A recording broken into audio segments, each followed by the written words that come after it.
আসসালামু আলাইকুম। সবাই কেমন আছেন? আলহামদুলিল্লাহ আমি ভালো আছি। তবে মন ভালো নেই। মন ভালো নেই কেন জানেন? আজকে প্রায় ২ থেকে ৩ দিন হবে আমার চাচাতো ননদের জামাই স্ট্রোক করছে। হার্ট পুরা ব্লক হয়ে গেছে। তো ওনাকে সবাই দেখতে গেছে, সাথে আমিও গেছি। যে একটা মানুষ অসুস্থ হয়েছে তাকে একান্তভাবে দেখা দরকার, যেহেতু আমাদের বাড়ির এবং আমাদের ননদের জামাই। আমরা ওনাকে দেখা প্রয়োজন, আত্মীয় হিসাবে হলে দেখা প্রয়োজন, ননদের জামাই হিসাবে দেখা প্রয়োজন। তো যেহেতু সময় নাই, মন খারাপ, সেজন্য আজকে রান্নাও করি নাই।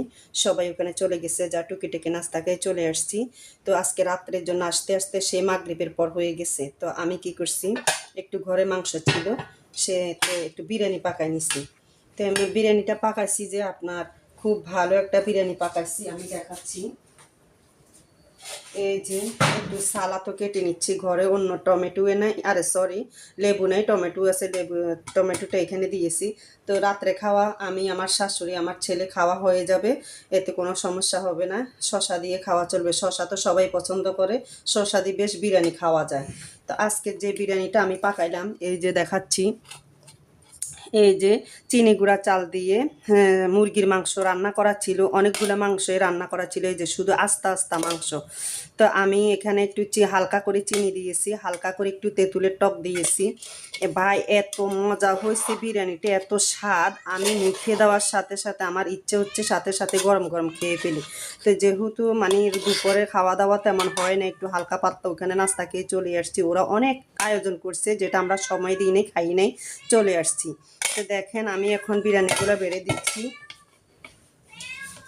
আমি আমার শাশুড়ির জন্য সর্বপ্রথমে দিই বিসমিল্লাহ।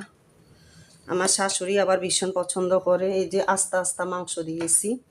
তো এই যে 2টা লেবু দিয়ে দিই। আরে বারবারে ভুল করতেছি, দেখছেন? আসলে মন মানসিকতা ভালো না থাকলে কখনো মানে ভালো কথা আসে না মুখ দিয়ে। যে উনি এত অসুস্থ দেখে খারাপ লাগছে যে উনি বাঁচবেই না। এই যে আমার বিরিয়ানি বাড়া শেষ হয়ে গেল এবং সুন্দর করে সাজিয়েছি। তো আপনাদের কাছে কেমন লাগতেছে বা কেমন লাগবে আমার এই ভিডিওটা দেখে অবশ্যই আমাকে কমেন্টে জানাবেন। শর্টকাট রান্না, শর্টকাট খাওয়া, শর্টকাট টাইম। আর এই বিড়ালটা আজকে 5 দিন, দেখেন কোত্থেকে যে আসছে আমি নিজেও জানি না। ও মানে বিশেষ করে আমাদের বাসা বলতে হয়, কেউ নেগেটিভভাবে নেবেন না। বিড়ালটা কোত্থেকে আসছে, ওটার পেটে বাচ্চা হবে, আসলে এটা কিন্তু আমার পালিত বিড়াল না, হয়তো কেউ বিশ্বাস নাও করতে পারেন। উনি আসার পরে মানে এক বিন্দু বাইরে যাইতে চায় না। আর ওনাকে খাওয়ান দিলে অন্য কোনো খাওয়া খায় না, জাস্ট উনি মাছের কাঁটা টোকায় আর একটু মাংস হলে, মাছ হলে উনি খায়, কিন্তু ভাত বা বিভিন্ন জিনিস